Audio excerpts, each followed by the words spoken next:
জীবন থেকে বলছি, হয়তো আমার, না হয় আপনার।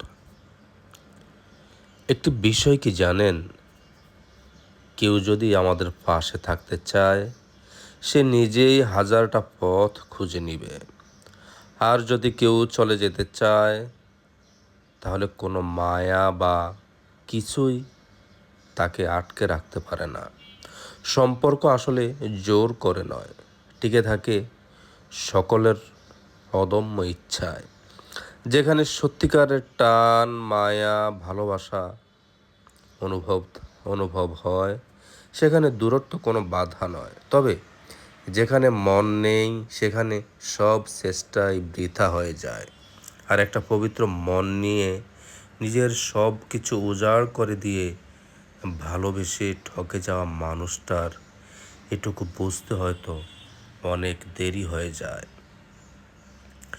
মাঝে মাঝে ভাবতে অবাক লাগে, যাদেরকে আগলে রাখার জন্য আমরা বারবার নিজেদেরকে ছোট করে ফেলি, দিন শেষে তারাই আমাদের সবচেয়ে সহজে সস্তা ভেবে বসে। আমাদের নীরবতাকে তারা দুর্বলতা মনে করে, আর মানিয়ে নেওয়াকে ভাবে বাধ্যবাধকতা।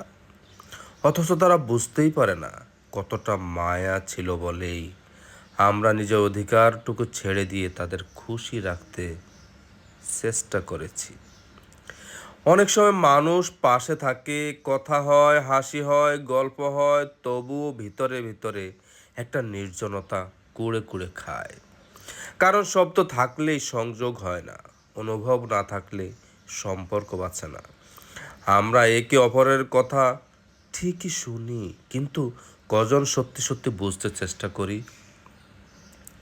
কারো নীরবতা মানে অভিমান, কারো রাগ মানে অপূর্ণ ভালোবাসা, কারো দূরত্ব মানে ভাঙ্গা মন। এসব বুঝে নিতে না পারলে মানুষ ভিড়ের মাঝেও একা হয়ে যায়। সবচেয়ে কষ্টের একাকিত্ব হলো সেইটা, যেটা নিজের মানুষটাই তোমাকে বুঝতে পারে না। মানুষ আসলে কথায় নয়, বোঝাপড়ায় বাঁচে। দুটো মন যদি একে অপরের ভাষা শিখে নেয়, তাহলে হাজার ঝড় এলেও সম্পর্ক টিকে যায়। আর যদি বোঝার ইচ্ছেটুকু না থাকে, তবে প্রতিদিন একই ছাদের নিচেও দূরত্ব বাড়তেই থাকে।